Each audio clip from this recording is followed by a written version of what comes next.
Hello everyone, आज हम इस वाली वीडियो में और क्या देखेंगे, एपोप्टोसिस के बारे में देखेंगे।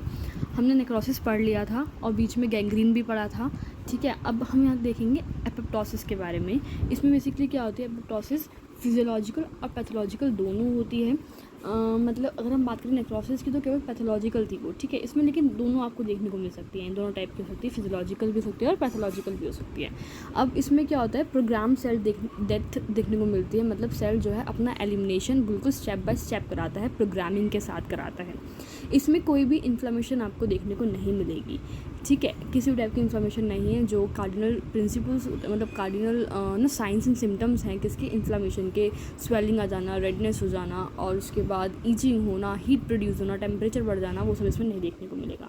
एक्टिव प्रोसेस होता है, एनर्जी रिक्वायर्ड लगती है इसमें, ठीक है। इसमें कैस्पेस डिपेंडेंट प्रोसेस होता है, मतलब इसमें कुछ फैक्टर्स इन्वॉल्व होते हैं ड्यूरिंग द प्रोसेस, जो हम हर पर्टिकुलर मतलब जब पाथवे पढ़ेंगे एपोप्टोसिस का उसमें डिस्कस करेंगे, ठीक है।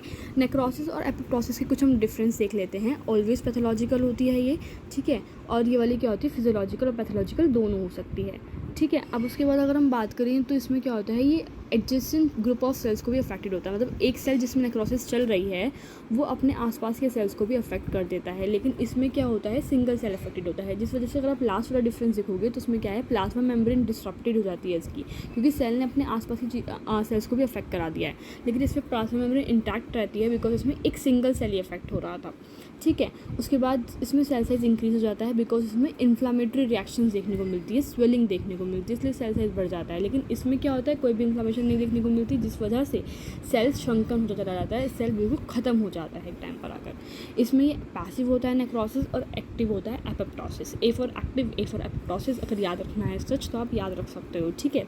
उसके बाद हम कुछ एग्जांपल्स देखते हैं एपोप्टोसिस के ही, जो फिजियोलॉजिकल और पैथोलॉजिकल हैं। तो पहले फिजियोलॉजिकल देख लेते हैं। इसमें क्या होता है, फिजियोलॉजिकल अगर हम देखें तो ड्यूरिंग एम्ब्रियोजेनेसिस, अगर आपने सुना हो तो एम्ब्रियो में जो उसका हैंड फॉर्मेशन होता है ना, तो वो क्लो टाइप का होता है, मतलब ये सारी उंगलियां ऐसे जुड़ी हुई होती हैं।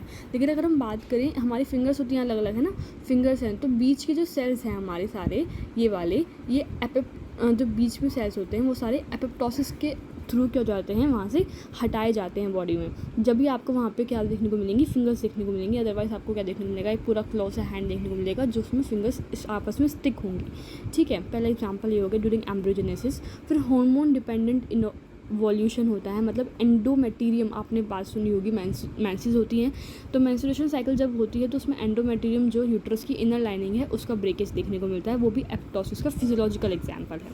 फिर deletion of auto reactive T cells की हम बात करते हैं।